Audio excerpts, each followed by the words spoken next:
This is Asharyar Khan. Today we are going to discuss a very important topic from the perspective of international relations, current affairs, and particularly related to the current standoff and the conflict between Pakistan and India. And the topic is strategic depth. आज के हम lecture में देखेंगे कि strategic depth कहते किसे हैं, इसकी कितनी डोमेन्स हैं और ये क्यों इतना इम्पॉर्टेंट है particularly for Pakistan. So, without wasting any time, what is strategic depth? Strategic depth का मतलब है किसी भी कंट्री के पास एक्स्ट्रा स्पेस या सपोर्ट मैकेनिज्म हो जिसके थ्रू वो अपने आप को प्रोटेक्ट कर पाए फ्रॉम द एनिमी, और ना सिर्फ प्रोटेक्ट कर पाए बल्कि अपने रिसोर्सेज को अच्छे तरीके से मोबिलाइज करके एक अच्छी रिटेलिएशन भी कर पाए. स्ट्रेटजिक डेप्थ काफ़ी दफ़ा जो है वो जियोग्राफिकल स्पेस की सूरत में होती है, अलाइंसेस सिस्टम की सूरत में होती है, टेक्नोलॉजिकल डोमेन में होती है एंड साइकोलॉजिकल वॉरफेयर के डोमेन में भी हो सकती है. अगर मैं इसकी डिफरेंट टाइप्स की बात करूं तो सबसे पहले हमें जो चीज़ नज़र आती है वो आती है geographical strategic depth, and this is very important particularly related to Pakistan. अब जियोग्राफिकल स्ट्रेटजिक डेप्थ का क्या मतलब है? इसका मतलब है कि आपके पास जियोग्राफिकल स्पेस कितनी मौजूद है, the space between your international border and your important strategic assets as well as mega population centres. यानी एक कंट्री के बॉर्डर से लेकर उसके स्ट्रेटजिक एसेट्स या मेजर पॉपुलेशन सेंटर्स में डिस्टेंस कितना है. जितना ज़्यादा वो डिस्टेंस होगा उतनी ही ज़्यादा स्ट्रेटजिक डेप्थ होगी और उतना ही एनिमी को मुश्किल होगा कि वो कंट्री के मेन एसेट्स को टारगेट कर पाए या टोटल इन्वेजन की तरफ जाए. इसकी मैं आपको एग्जांपल दूंगा, फॉर एग्जांपल रशिया की. रशिया का मैप आपको इस टाइम के ऊपर स्क्रीन के ऊपर भी नज़र आ रहा होगा. अगर आप रशिया के मैप को देखें तो ये शुरू होता है ईस्टर्न यूरोप से लेकर ईस्ट एशिया तक. अगर मैं रशियन स्टेट की विड्थ की बात करूं तो ये तकरीबन 9000 किलोमीटर के ऊपर है. And because of such massive geographical strategic depth हम देखते हैं कि चाहे वो नेपोलियनिक वॉर्स हो अर्ली 19th सेंचुरी के अंदर या वो वर्ल्ड वॉर टू में हिटलर इन्वेजन ऑफ रशिया, वो दोनों ही मिजरेबली फेल्ड होते हैं because of this massive geographical strategic depth. और इसकी वजह से उनको लॉजिस्टिकल नाइटमेयर्स का सामना करना पड़ता है, डिफरेंट क्लाइमेटिक रीजन्स का सामना करना पड़ता है और फिर एंड में लोकल रेजिस्टेंस भी मिलती है और वो कंप्लीटली फेल हो जाते हैं टू इन्वेड रशिया. अच्छा, इस हिसाब से अगर मैं पाकिस्तान का मैप देखूं जो आपके ऊपर नजर भी आ रहा है, तो पाकिस्तान की जो जियोग्राफिकल स्ट्रेटजिक डेप्थ है वो बड़ी नैरो है. हमारी जो विड्थ है वो तकरीबन जो है वो 800 से 900 किलोमीटर की है और हमारे जो मेजर पॉपुलेशन सेंटर्स हैं वो बॉर्डर से बहुत करीब है. अगर मैं सिर्फ लाहौर की बात करूं तो हमें 20 से 25 किलोमीटर लाहौर का डिस्टेंस है फ्रॉम इंटरनेशनल बॉर्डर. और इस नैरो जियोग्राफिकल स्ट्रेटजिक डेप्थ की वजह से जो है हम रीसेंट कॉन्फ्लिक्ट में देखते हैं बिटवीन पाकिस्तान एंड इंडिया कि इंडिया ने सक्सेसफुली पाकिस्तान के पॉपुलेशन सेंटर्स को टारगेट किया, जिसमें हमने देखा बहावलपुर था, सियालकोट था, लाहौर के से थोड़ा ही डिस्टेंस के ऊपर मुरीद के था और इवन रावलपिंडी तक जो है वो नूर खान एयरबेस को टारगेट बनाया. यही वजह है कि स्ट्रेटजिक डेप्थ का कॉन्सेप्ट बहुत ज़्यादा डिस्कस किया जाता है पाकिस्तान के मिलिट्री डोमेन्स के अंदर, पाकिस्तान के स्ट्रेटजिक सर्कल्स के अंदर. अब इसके लिए जो सॉल्यूशन नज़र आता है वो एक ही नज़र आता है हमें स्टार्ट से कि to get friendly government in neighbouring country particularly Afghanistan.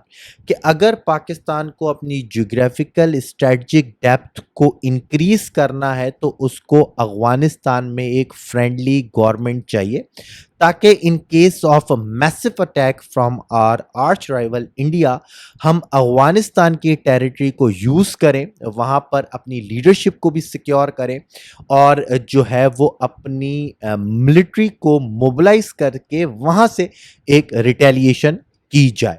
तो नैरो स्ट्रेटजिक डेप्थ जो है वो हमेशा से हमारा एक कंसर्निंग फैक्टर रहा है, और इसके अगेंस्ट अगर हम इंडिया को देखें तो इंडिया के पास एक अच्छी खासी स्ट्रेटजिक डेप्थ मौजूद है। अगर मैं उनकी विड्थ की बात करूं तो तकरीबन 3000 किलोमीटर की इंडिया की जियोग्राफिकल स्ट्रेटजिक डेप्थ मौजूद है, जो बड़े आसानी से जो है अपनी मिलिट्री फोर्सेस को मोबिलाइज करके रिटेलिएट कर सकता है।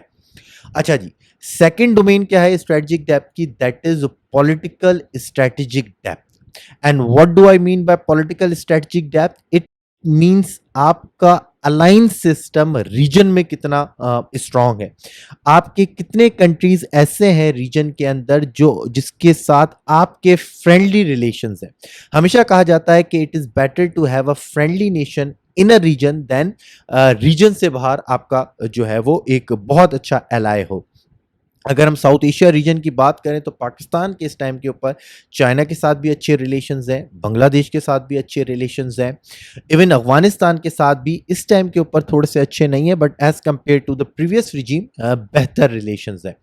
अगर मैं इंडिया की बात करूं तो इंडिया के हमारे चाइना के साथ भी कोई इतने अच्छे रिलेशंस नज़र नहीं आते, because currently India is a strategic partner of the United states of America, और उसका सोल पर्पज़ यही है टू कंटेन चाइना। इंडिया को यूज़ करते हुए चाइना को कंटेन किया जाए, और हमने रिसेंट में जो है वो डिस्प्यूटेड रीजन में इंडिया चाइना के क्लैशेस भी देखे हैं, और अभी रिसेंट कॉन्फ्लिक्ट में चाइना का ऑल आउट पाकिस्तान को सपोर्ट करना, चाहे वो लॉन्ग रेंज मिसाइल्स देना, साइबर डोमेन में पाकिस्तान की मदद करना, इस बात का सबूत है कि इंडिया और चाइना के रिलेशंस बेहतर नहीं है।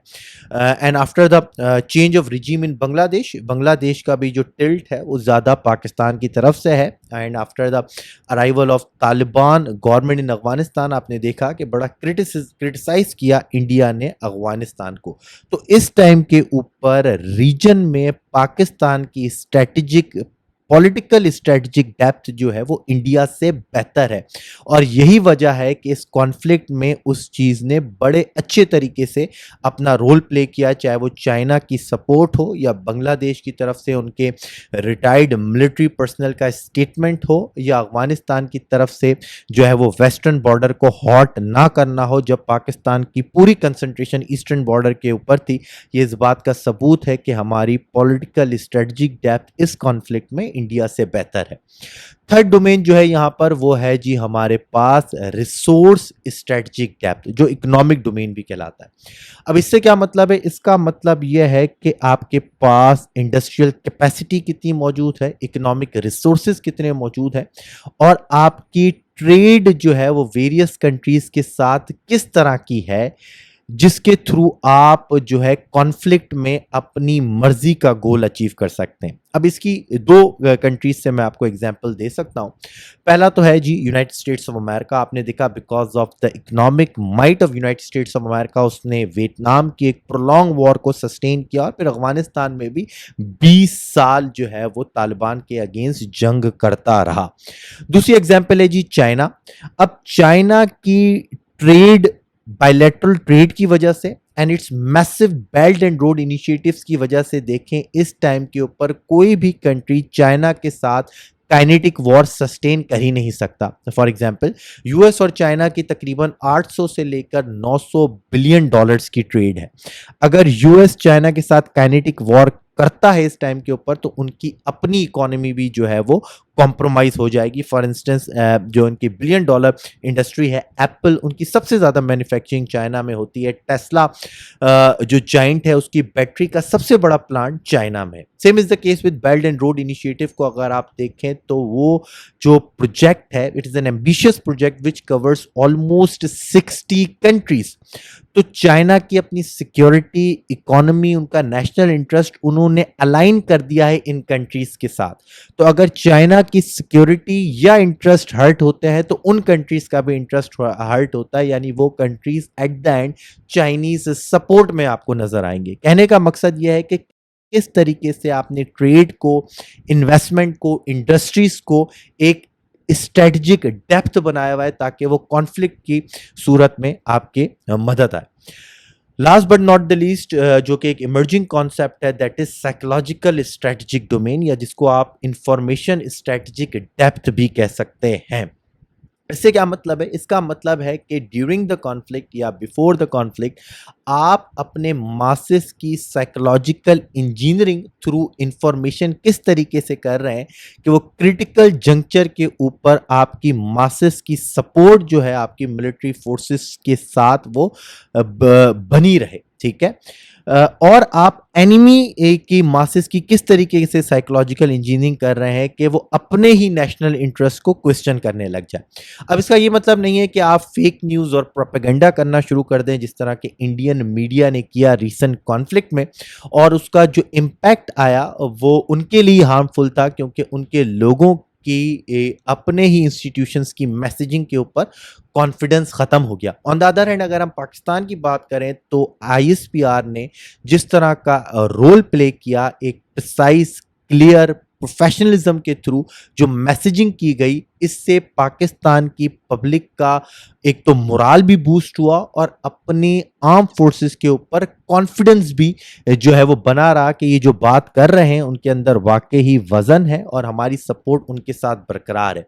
ना सिर्फ मैं ये बात कर रहा हूं बल्कि आप इस टाइम के ऊपर कोई भी इंटरनेशनल मीडिया आउटलेट्स को उठा कर देखें, उन्होंने हमेशा पाकिस्तान की जो मैसेजिंग है during the time of conflict, खासतौर पे आईएसपीआर की, उसको इनकरेज किया, उसकी तारीफ की है कि डिफरेंट कंट्रीज़ को सोच इसके ऊपर देखना चाहिए कि किस तरह पाकिस्तान की आर्म फोर्सेस मैसेजिंग कर रही होती है, एक तरह से लाइफ मैसेजिंग अपनी आवाम को, ताकि मोरल सपोर्ट और नेशनल यूनिटी मेंटेन रहे। So that is psychological domain of strategic depth that is very important in today's information era. So this is it. ये एक इम्पॉर्टेंट कॉन्सेप्ट है related to Pakistan, related to international affairs, जो आपको समझना चाहिए। ऐसी videos के साथ इंशाल्लाह आते रहेंगे। Kindly like and subscribe this channel. Thank you so much.